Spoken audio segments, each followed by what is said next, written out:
So what are those things making them drop out? What are, for example, the reasons why midway through your career, you have to make a choice to say, I need to focus on my home?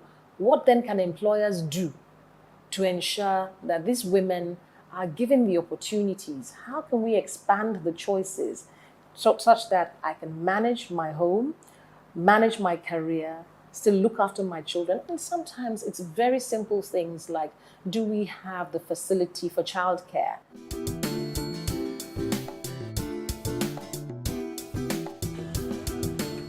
Unemployment in Nigeria is not just about availability of jobs, but also about the education system producing the right type of manpower in the right quality and quantity to industrialize the country.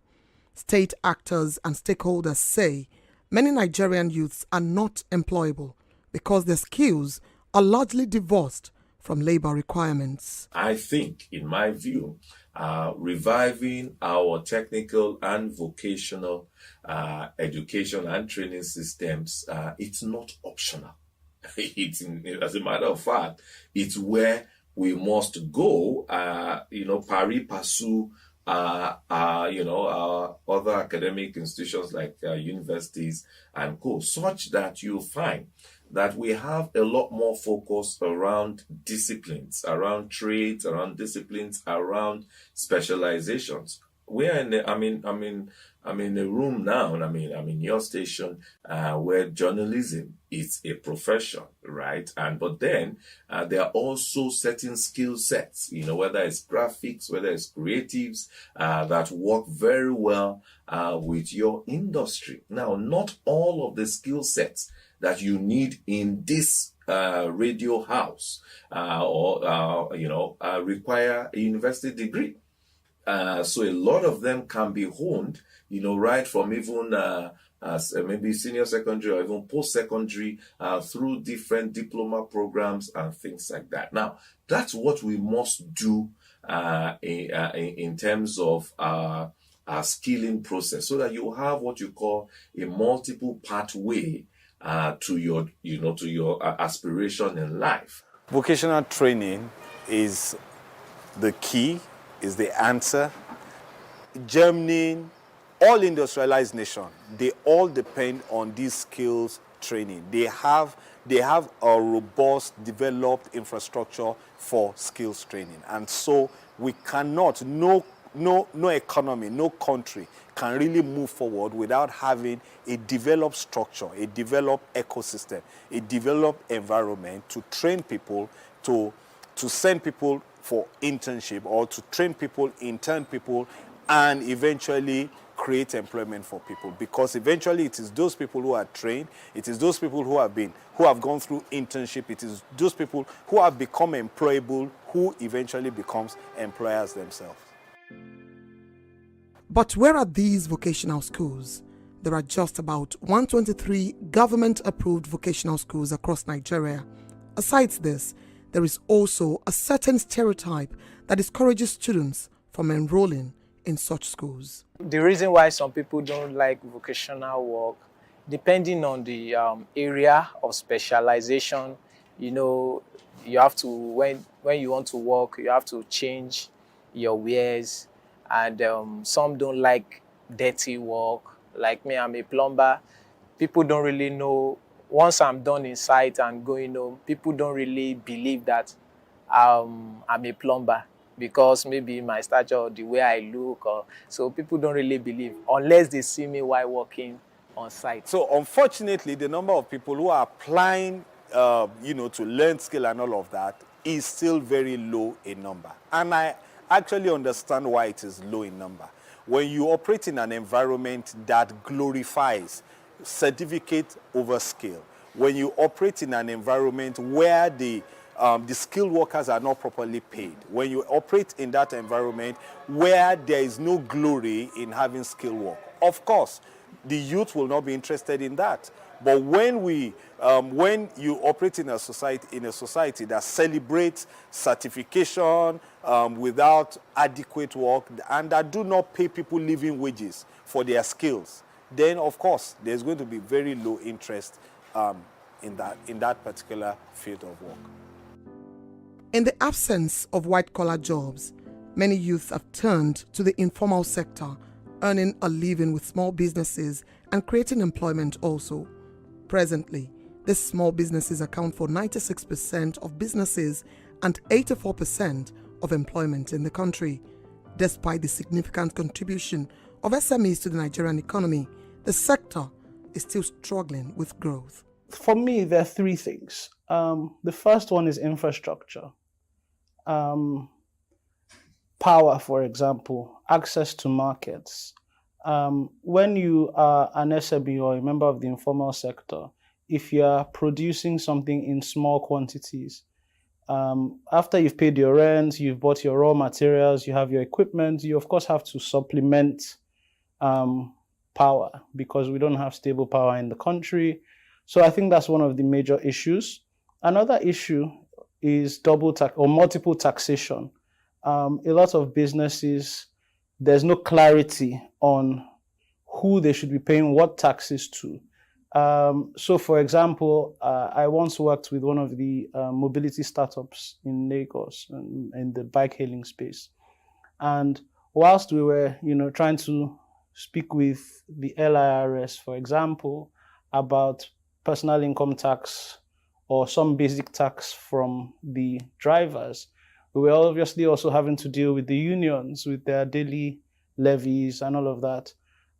So therefore, things like that will stifle businesses and informal sector players.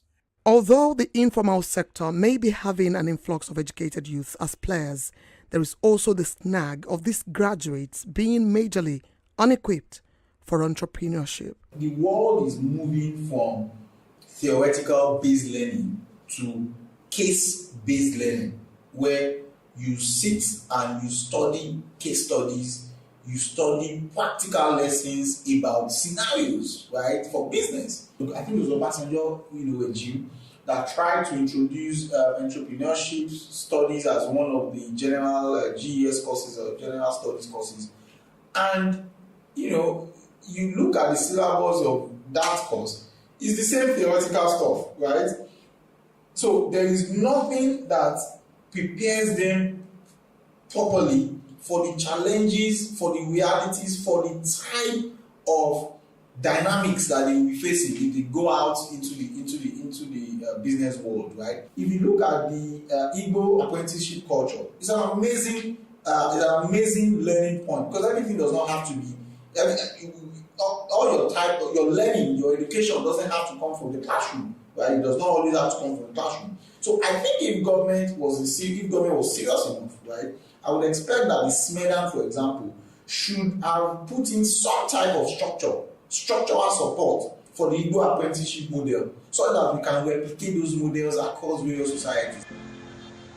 The government acknowledges there is a bulging youth population with overwhelming unemployment figures. They, however, also insist they are addressing the problem. The government has been consciously and in a deliberate manner trying to address the issue of the youth bulge. It's not just about the numbers. It's also about what are the needs of the variegated strata of the youth population. First, education is key, because education is power. Education is the greatest weapon against poverty.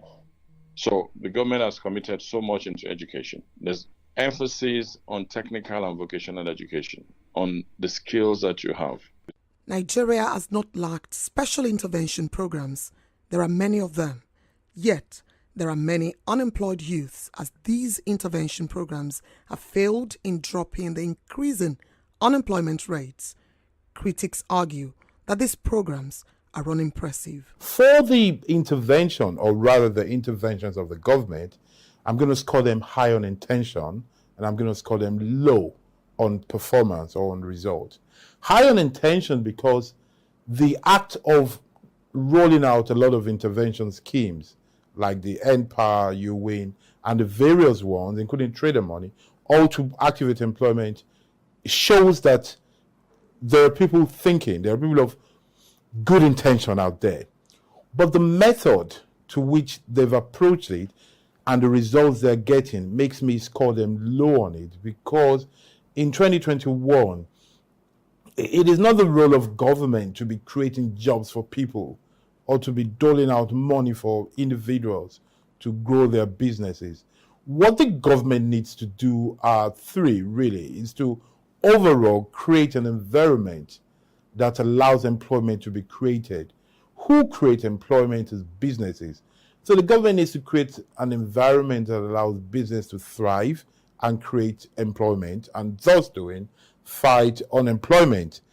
Government will tell you, BOI, CBN, all of these guys, they'll tell you that we are providing interventions for MSMEs. So we have this 10 billion, we have this 100 billion for MSMEs.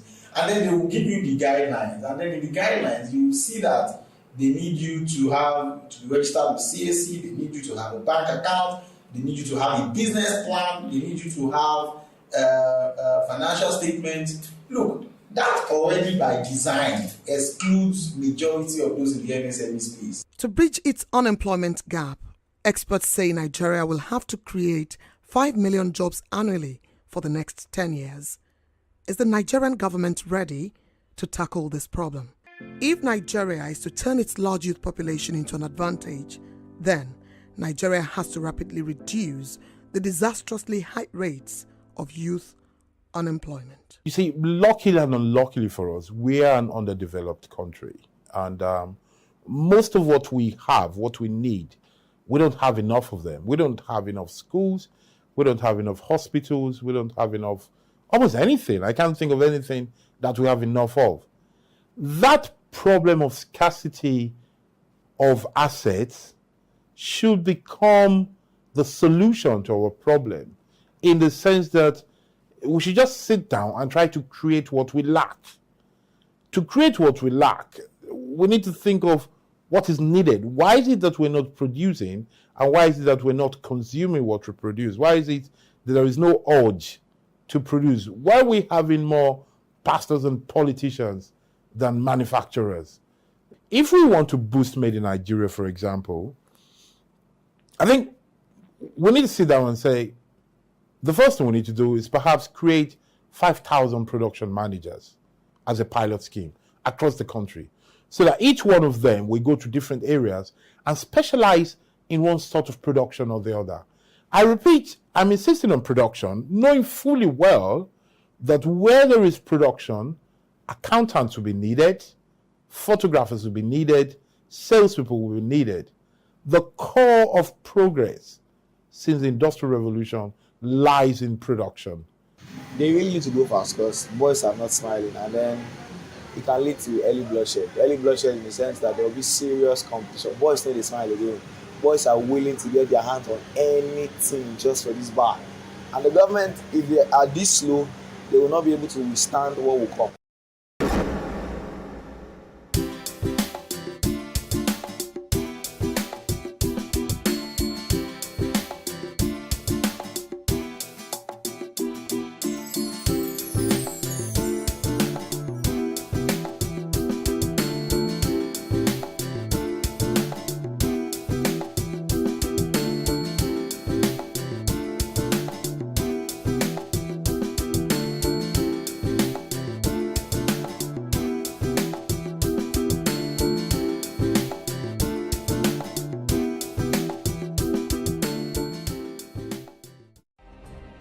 Nigeria's Niger Delta region, from where the black gold fuels Africa's largest economy, where the lines between wealth and poverty has never been thinner. Conflicts, poverty, insecurity, and environmental challenges daily confront the region.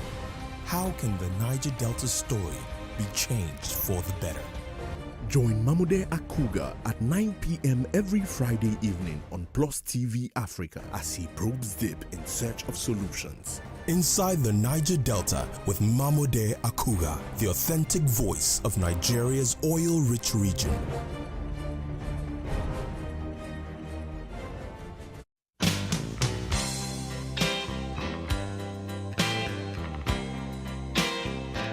Nobody go ask if you don't chop. Nobody go send you free money.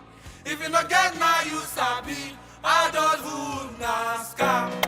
Adulthood Na Scam is a popular song depicting the travails of being an adult and the responsibility that comes with it. There is no time the enormity of the responsibility dawns more than after graduation. After graduation is the time to make use of and put into practice the knowledge gained by students.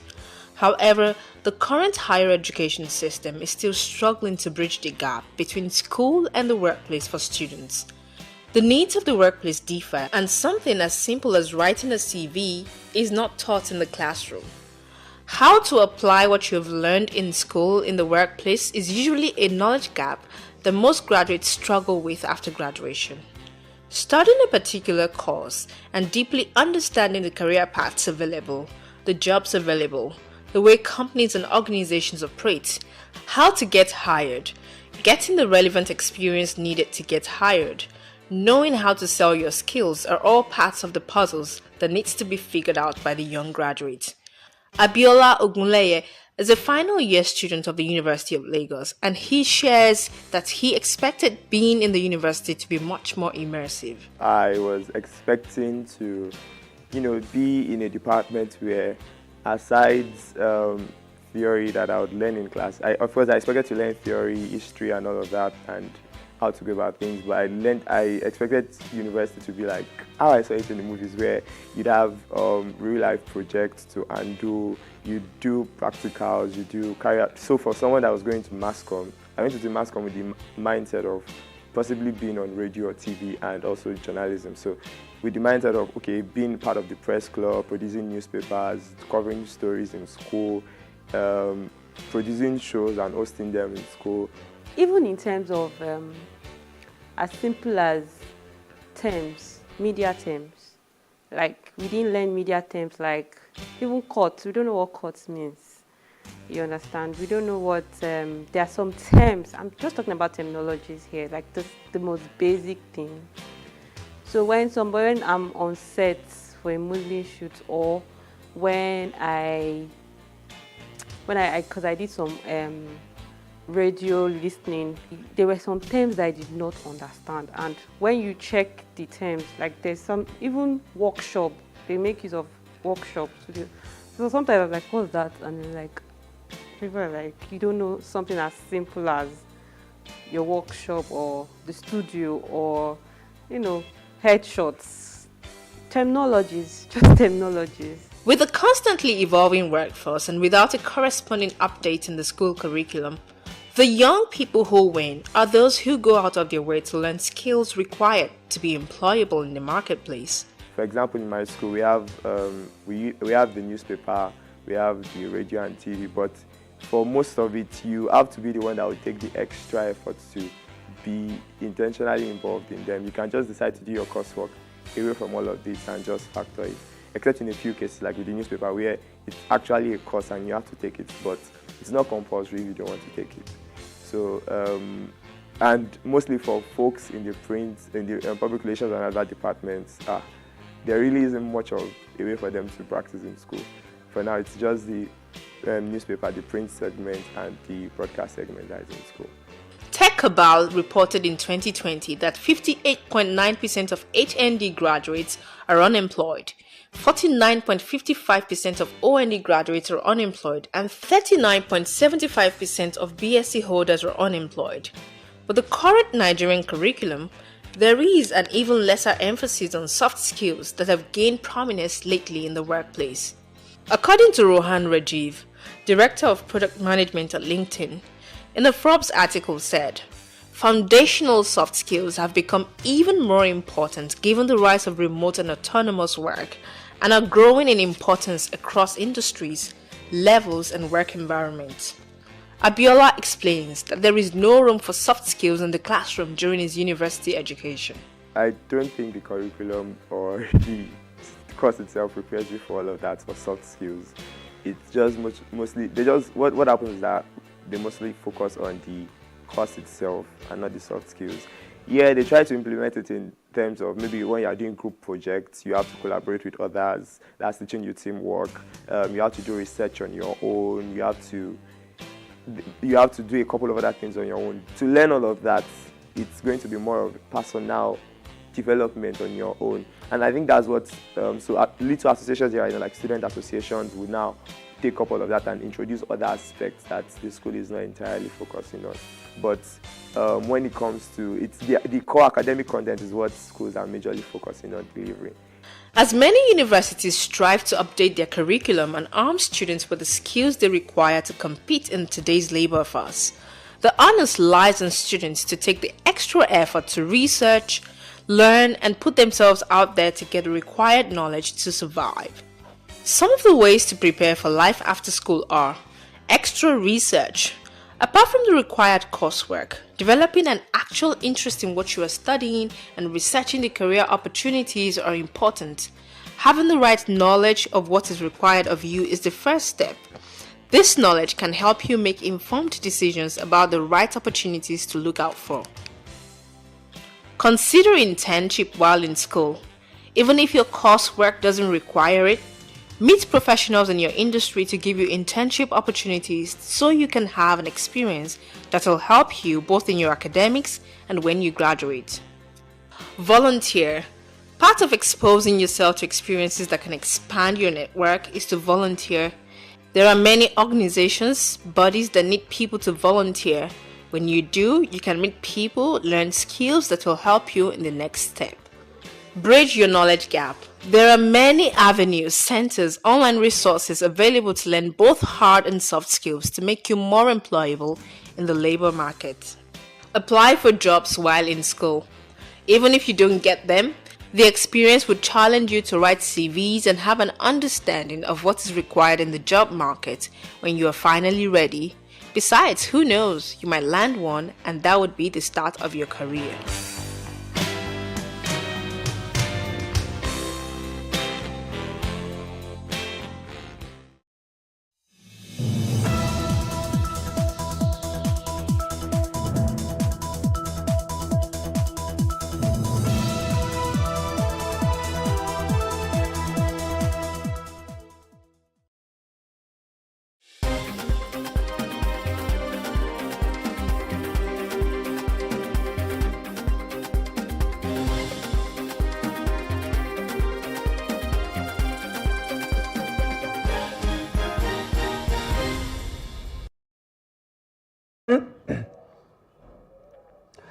Hello and welcome. My name is Nyamgul Agaji. This is the news update.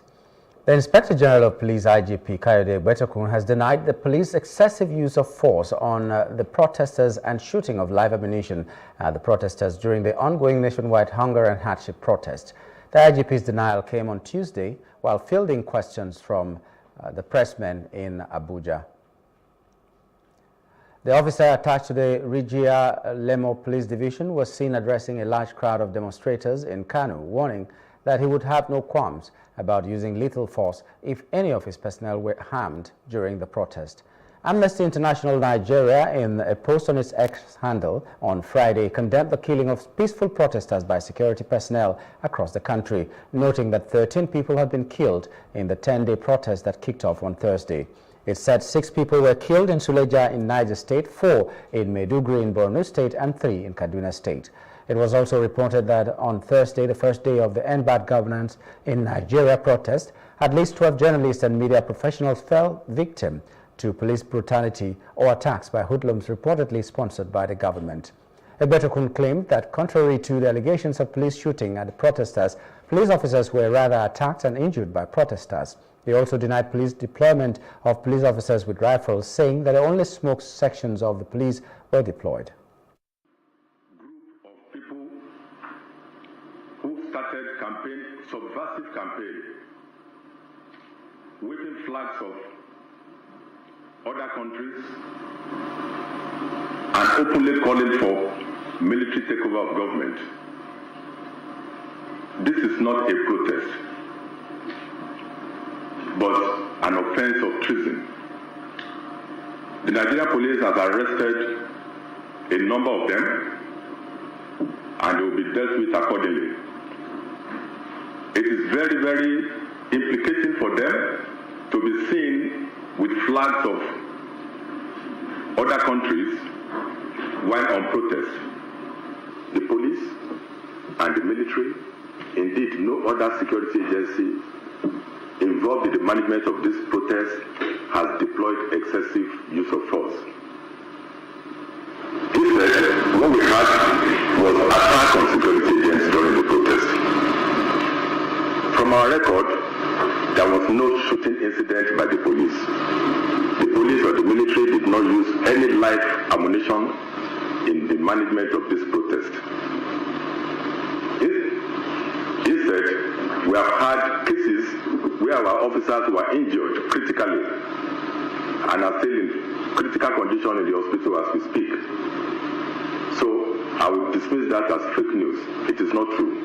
It's a very wrong allegation. With this group of people. The Chief of Defense Staff, CDS, General Christopher Musa, has said the military and security agencies are after those behind the call for the undemocratic change of government in Nigeria.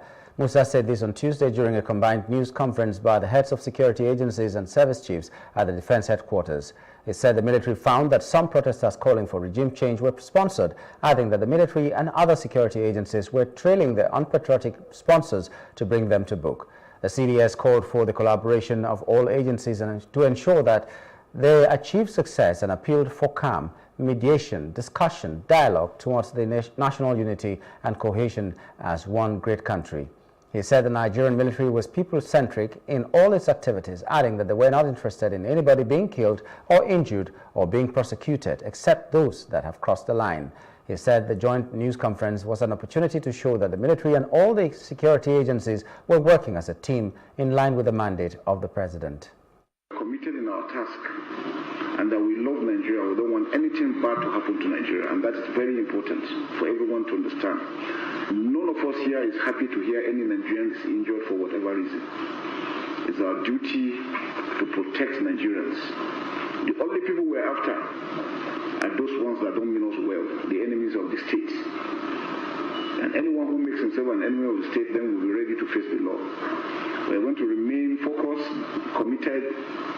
We're going to respect human rights, the rights of everyone who is lawfully performing his task or his duty, but we will not relent in pursuing those that have continued to encourage unconstitutional takeover of government or subversion, or those ones are into vandalism or destruction of lives and property.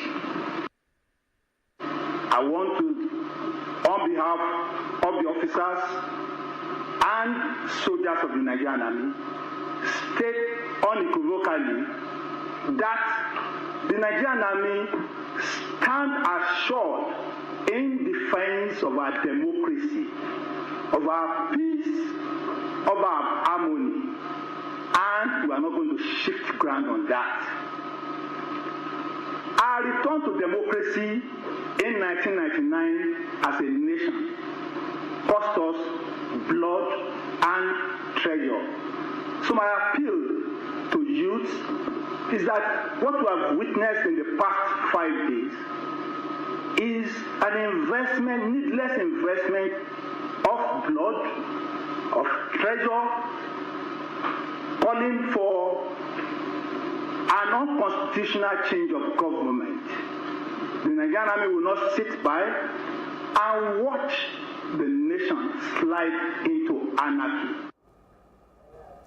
The End Bad Governance protest turned bloody in Kaduna State on Tuesday following the killing of a teenager by a soldier in the Samaru area of Zaria. The late 16-year-old boy Ismail Mohammed was said to have been shot by the soldier inside his father's house while the security operatives were enforcing the 24-hour curfew imposed by the Kaduna State government following a violent protest that broke out in Zaria and Kaduna on Monday. Confirming the incident in a statement, the Director of Army Public Relations, Major General Onyema Nwachukwu, said the soldier involved in the killing of the teenager has since been arrested and is undergoing interrogation. According to him, the incident happened when hoodlums blocked the road, setting fires and brazenly attempting to attack the troops, prompting a soldier to fire a warning shot to scare the hoodlums away, which unfortunately led to the death of the 16-year-old boy, Ismail Mohammed. Chief of Army Staff Lieutenant General Tuarid Lagwaja has sent a delegation led by the General Officer commanding 1 Division, Major General Landa Saraso, to visit and commiserate with the deceased family. Meanwhile, organizers of the ongoing nationwide End Bad Governance protest in Osun State have announced the immediate suspension of their peaceful demonstration till further notice. This followed a security information dialogue with the Osun State government, as well as honoring Osun Oshogbo Cultural Festival celebration slated for August 9, 2024, as promised by the protesters earlier. Addressing journalists in Oshogbo, the state capital, Adetunji Ajala noted that the decision was done having considered security information in order not to endanger the lives and properties of the residents. Ajala hinted that if the government fails to accede to the demands despite the protest being suspended, their next line of action will be communicated in no distant time. Having been addressed by the state government, where we presented the national and the state demands, which the coalition have put together along other leaders in the state, and also with the importance of the global Osun Festival that is coming up in Oshogbo, in order not to endanger the life of our people and to ensure that we still give the government the privilege of doubt to look at our demands, and whereby we give room for engagement, we have come to put this protest on hold while we will communicate all other protesters as to next line of action. This is done in good faith to ensure that the life and the property are secure in Osun State. The End Bad Governance in Nigeria protesters have reportedly stormed the residence of the FCT minister, Nyesom Wike, in Port Harcourt, Rivers State, to demonstrate against the hike in cost of living in the country. The protesters, seen in large numbers in a viral video on Tuesday, were chanting and carrying placards with various inscriptions. The house was guarded by heavy security personnel wielding rifles. The protesters were reciting the old national anthem.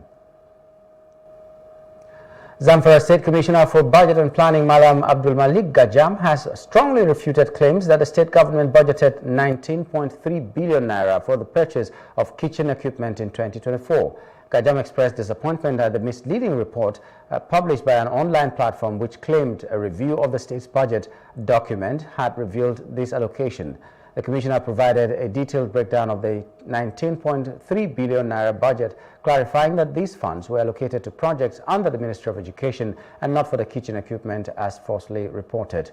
Gajam stressed that the current administration under Governor Lawal is focused on reducing the abuse of public funds and blocking leakages, contrary to the unfounded claims. The Zamfara state government firmly denies the allegation and urges the public to disregard the fake news intended to mislead the citizens. To react to something that is half-baked information and half-baked story.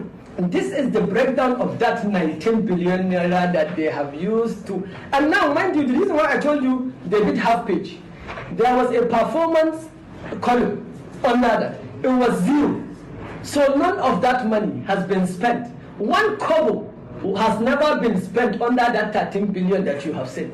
And the document is out there. Anyone could challenge, could go and check. If you look at the performance, first quarter, 0.00%. If you look at second quarter, 0.00%. If you look at first quarter and second quarter performance of that 19 billion that they have put is 0.0 now. Now you ask us, why?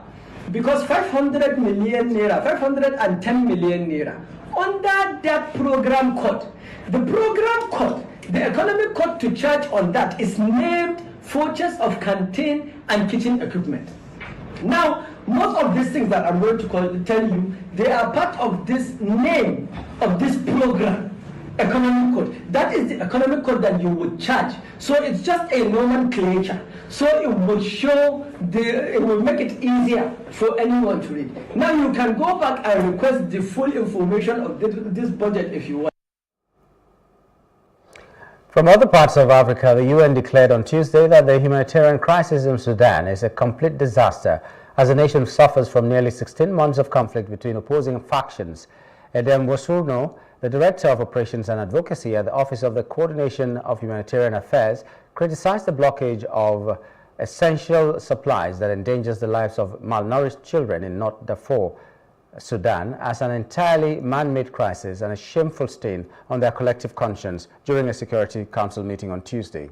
Stephen Omolo, the Assistant Executive Director of Workplace and Management, announced the famine Review Committee has determined that famine exists in the Zamzam camp located near El Fasher in northern Darfur. He mentioned that they cautioned that aid organizations were being prevented from reaching crucial areas of the country where food and other vital supplies are needed. However, he noted that these warnings have gone unheeded. Outside Africa, thousands of UK riot police on Wednesday stood ready to deal with more potential outbreaks of violence, which erupted more than a week ago after 3 children were murdered. Far-right groups have planned demonstrations in more than 30 locations with immigration lawyers and buildings hosting asylum seekers set to be the primary targets, according to a post on messaging app Telegram linked to the British media. The government has said 6,000 specialist police are being readied to deal with England's worst disorder in over a decade, which has seen hundreds arrested and more than 100 charged. The violence broke out after 3 girls aged 9, 7 and 6 were killed and 5 more children critically injured during a knife attack at a Taylor Swift dance class in Southport, northwest England. False rumors initially spread on social media says the attacker was a Muslim asylum seeker. The suspect was later identified as 17-year-old Alex Ruda Kubana, born in Wales. UK media reported that his parents are from Rwanda. Despite the police statement, initial disturbances in Southport centered around a local mosque and widespread violence has rocked England and North Ireland since. Prime Minister Keir Starmer late Tuesday warned anyone involved would face the full force of the law, including those inciting violence online. In business news, the Nigerian government has unveiled its Series I domestic dollar-denominated bond with a plan to raise at least $500 million from local and international investors. According to a recent auction circular, the government targets $1 billion in subscriptions in this round of auction. Meanwhile, this auction comes at a time when 5 Nigeria's Euro bonds were ranked among the worst performers in the Bloomberg Index of Emerging and Frontier Sovereign Debt. A detailed breakdown of the bond program showed that it had a total size of up to $2.0 billion, which can be upsized depending on the user's or issuer's discretion. The bond is 5-year tenured, offering a medium-term investment opportunity for investors looking for stable returns. And finally, sports news. Nigeria's sprint icon Tobi Amusan won her qualifying heat in the women's 100 meters hurdle on Wednesday to secure a spot in the semi-finals at Paris Olympics. The 27-year-old, who set the world record in the semi-finals of 2022 World Championship, led the pack in Heat 1, securing her spot in the semi-finals with a blistering time of 12.49 seconds. Following closely behind her is Alicia Johnson from the US, who finished the race in 12.61 seconds. Janique Brown from Jamaica also made it through, clocking in at 12.84 seconds. In Heat 2, Jasmine Camacho Queen from Puerto Rico dominated the field, qualifying for the semi-finals with a leading time of 12.42 seconds. Close on her heels was Cindy Sember of Great Britain, who also made the cut by finishing in 12.72 seconds. Poland's Pia Skrzydłowska rounded out the top 3, securing her semi-final spot with a time of 12.82 seconds. In Heat 3, an exceptional display of speed and technique resulted in a thrilling finish. Masai Russell from the USA and Nadine Visser of the Netherlands crossed the finish line simultaneously, both clocking a remarkable time of 12.53 seconds and securing their places in the semi-finals. Serena Samba Mayela from France was hot on their heels, finishing just a hair behind in 12.56 seconds to claim the 3rd qualifying spot. And that's the news update. For more stories, please follow us on Facebook, X and Instagram, and do subscribe to our YouTube channel at Plus TV Africa and Plus TV Africa Lifestyle. You can also view us from Limex on limex.tv and Glow TV apps anywhere in the world. My name is Nyamgul Agaji. Thanks for being there.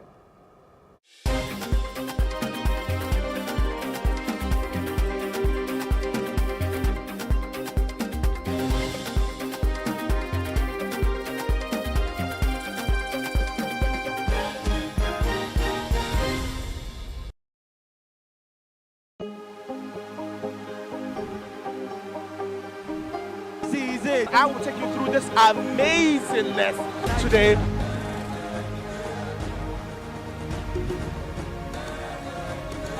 Welcome to Plus Trending. I am Booking November, your host, saying thank you for joining us on today's episode. Welcome back. It's tea time on Plus TV Africa. Practice makes perfect. I'm not perfect yet, but I'm a lot better than I used to be. He's a king. He's entitled to marry 100 if he wants to.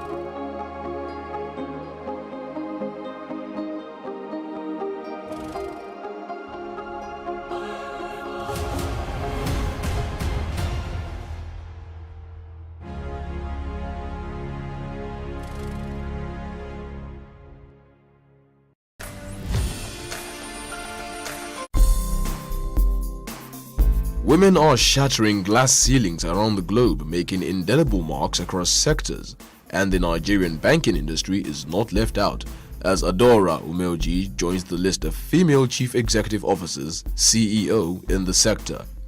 In this feature, we bring you the profile of female chief executives of banks in the country.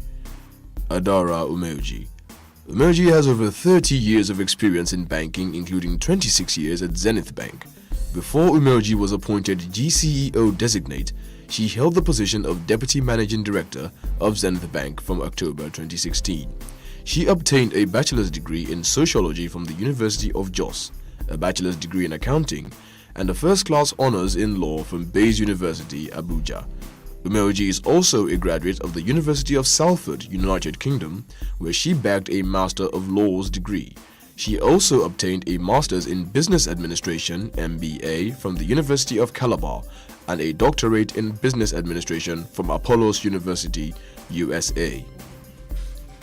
Bolaji Agbede. Bolaji Agbede, acting Group CEO of Access Holdings, took over on February 13 following the death of Herbert Wigwe, the company's former GCEO. Agbede has worked in banking operations, customer relationship management, and human resources management departments for over 27 years. Beginning her career in 1992 as an executive trainee, she worked her way up to manager in 2001 at Guarantee Trust Bank, where she also held various positions such as vault custodian and relationship manager.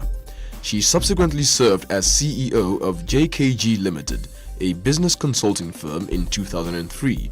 Agbede joined Access Bank in 2003 and as an assistant general manager and was responsible for managing the bank's portfolio of chemical trading companies.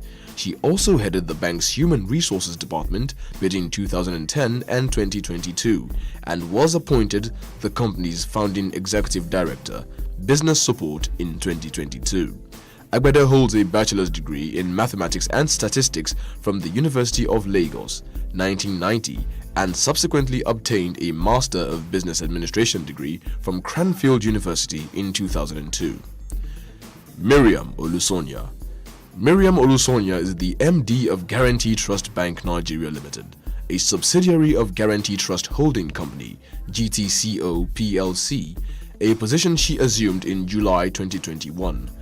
After beginning her career at the bank in 1998 as an executive trainee, Olusonya advanced through the ranks and now possesses over 25 years of experience in a variety of banking-related fields, including corporate finance, investment banking, financial markets, asset and liability management, investor relations, and transaction services. Before her appointment as the bank's MD, she was appointed Executive Director in 2018 and held positions as the group's treasurer and head of its wholesale banking division. Olusonya currently serves as a non-executive director on the board of GT Bank Gambia Limited. She is also a non-executive director of the Nigerian Interbank Settlement System (NIBSS) and the Shared Agent Network Expansion Facilities (SANEF). She graduated from the University of Ibadan, Nigeria, with a bachelor's degree in pharmacy (B.Pharm) and the University of Liverpool, UK, with a master's degree in business administration, finance and accounting. Nneka Onyali-Ikpe. Nneka Onyali-Ikpe took office as MD CEO of Fidelity Bank on January 1, 2021, becoming the first female MD CEO in the bank's history.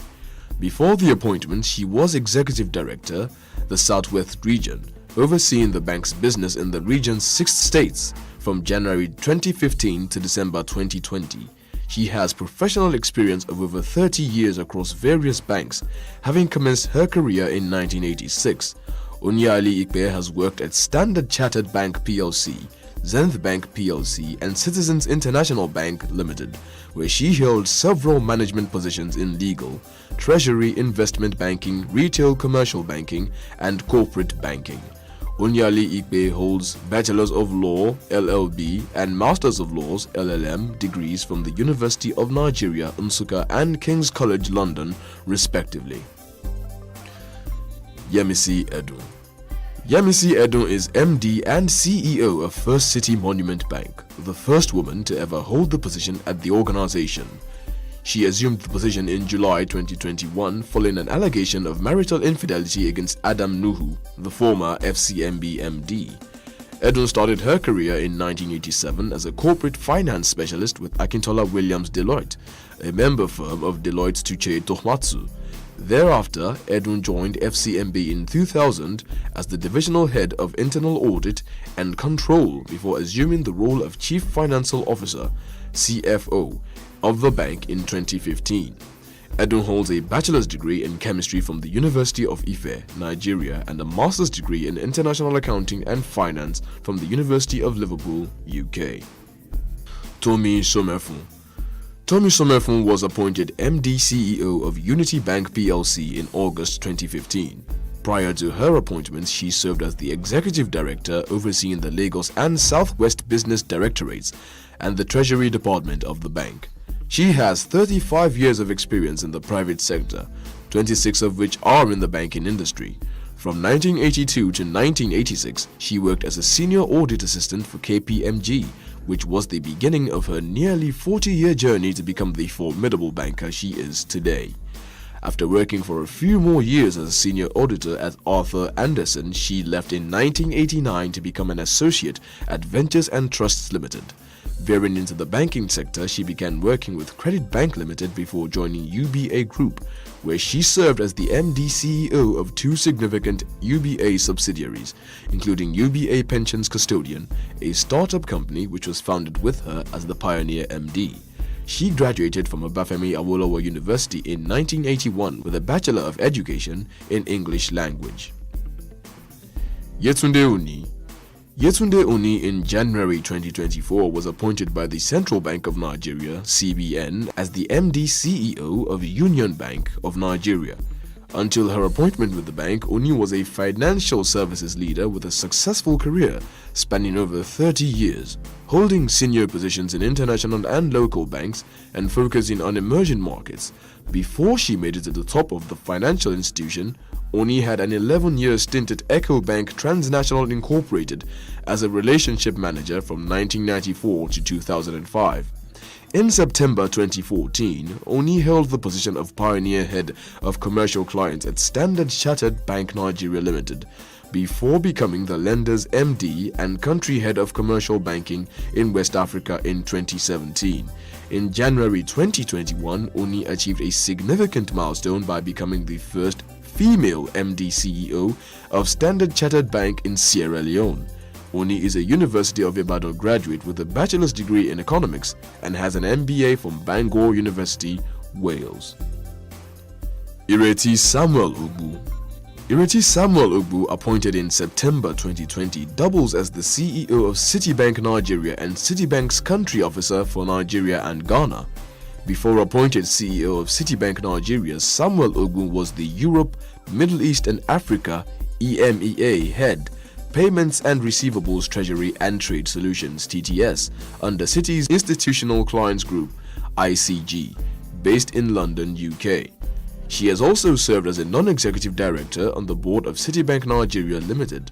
For the past 32 years, Samuel Ogbu has held various roles across Citibank's businesses in the UK, Nigeria, and South Africa, having worked in each of the countries twice. Samuel Ogbu obtained a bachelor's degree in accounting and finance from Middlesex University, UK, and has an MBA from the University of Bradford, UK. Kafilat Araoye. Kafilat Araoye was appointed in 2020 as the MD CEO of Lotus Bank. She started her career in 1988 at National Oil and Chemicals Marketing Company plc, now Cornell Nigeria plc, and moved in 1990 to GT Bank as the pioneer head of HR. Her last position at the firm was general manager and group head. Human Resource Group, a position she exited in 2015. Subsequently, Araoye moved to XYZ Outsourcing and Management Consulting Limited.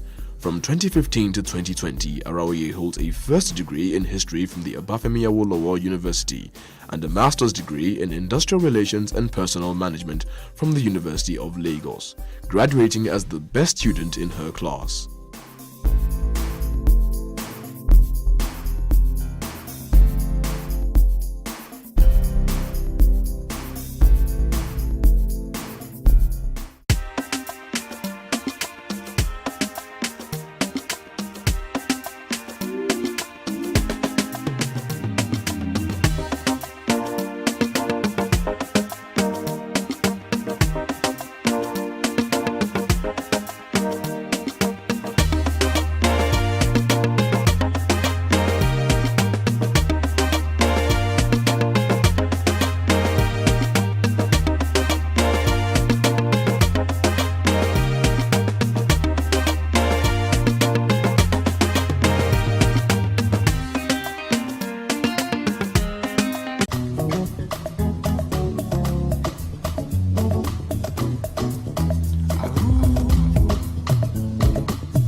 In the state.